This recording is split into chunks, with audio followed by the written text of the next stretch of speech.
ভাইকে তার গুরুত্বপূর্ণ বক্তব্য পেশ করার জন্য সবিনয় অনুরোধ করছি।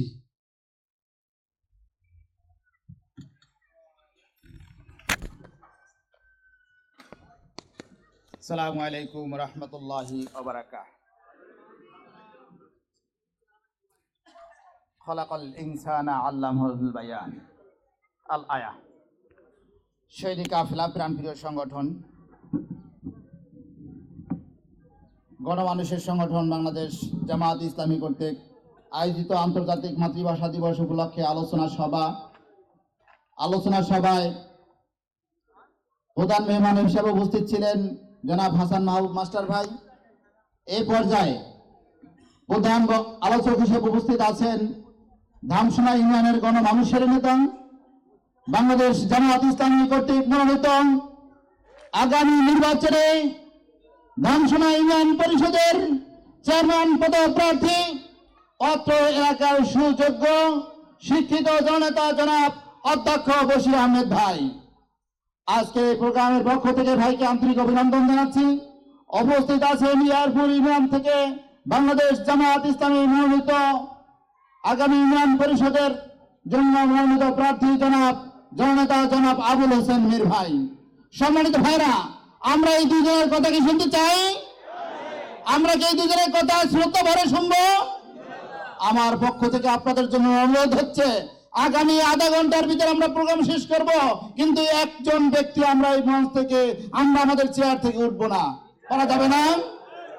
আমরা প্রোগ্রামে একটু সিরিয়াল ব্রেক করেছি। অ্যাডভোকেট শহীদ ভাই এবং হাসান ভাইয়ের আশুলিয়াতে গুরুত্বপূর্ণ একটি প্রোগ্রাম আছে।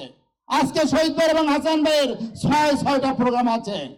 প্রোগ্রামে যদি এরকম শিডিউল ব্রেক না করে ভাইদেরকে সুযোগ করে দেই, ভাইদেরা কি আশুলিয়া থানার সকল মহল্লায়, সকল পাড়ায়, সকল ইউনিয়নে, সকল ওয়ার্ডে যেতে পারবে? এই সুযোগটা কি আমাদের করে দিতে হবে না? সম্মানিত ভাইয়েরা, অতএব আমি আপনাদের সর্বোচ্চ সহযোগিতা কামনা করছি। সম্মানিত ভাইয়েরা, আমরা 1952 সালের কথা শুনেছি। 1952 সালে এই দেশে অন্য একটি দেশের শাসক গোষ্ঠীরা দেশ পরিচালনা করত, অন্য একটি দেশের লোকজন এই দেশে শাসন করত। কিন্তু 2008 সালের 29শে ডিসেম্বর থেকে 2024 সালের 5ই আগস্ট পর্যন্ত কোন ভিন্ন দেশের শাসক কি এদেশে ছিল? কোন ভিন্ন দেশের মানুষ দিয়ে কি এই দেশ পরিচালিত হতো?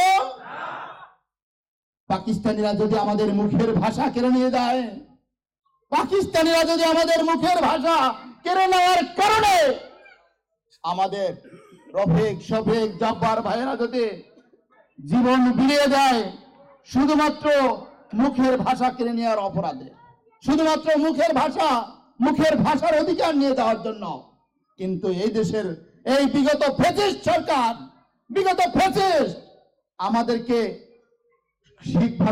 সঠিকভাবে কথা বলার সুযোগ দিয়েছে। তাহলে কি তারা আমাদের মুখের ভাষা কেড়ে নেয় নাই? তারা কি আমাদের অধিকার কেড়ে নেয় নাই? তারা কি আমাদের ভোটাধিকার কেড়ে নেয় নাই? তারা কি আমাদের উপরে জুলুম চাপিয়ে দেয় নাই? আমাদের নেতৃবৃন্দকে অন্যায়ভাবে ফাঁসি দেয় নাই? এদেশের কোনো পাখি ইসলামী আন্দোলনের অকুতোবাহী সৈনিক শহীদ আল্লামা দেলোয়ার হোসাইন সাইদি হুজুরকে তাকে বিনা অপরাধে ফাঁসি দেয় নাই? তাহলে আমরা কি দূরে থাকলে চলবে? আমরা কি আমাদের অধিকারের জন্য যুদ্ধ করব না? আমরা কি আবার বলবো না আবু সাইদ মুক্ত, আবু সাইদ মুক্ত? অতএব সেই যুদ্ধ চালিয়ে যেতে হবে না। এখন ঘুমানোর সময় আমাদের সকল প্রকার অধিকার আদায়ের জন্য ধামসোনা ইউনিয়নের সকল নেতা কর্মীকে, সকল বাড়িতে, পাড়া মহল্লায় সকল মানুষের অধিকার ফিরিয়ে দেওয়ার জন্য দিন রাত 24 ঘন্টা পরিশ্রম করতে হবে। সবাইকে ধন্যবাদ। বাংলাদেশ জামায়াত ইসলামী ধন্যবাদ। আসসালামু আলাইকুম রহমতুল্লাহ।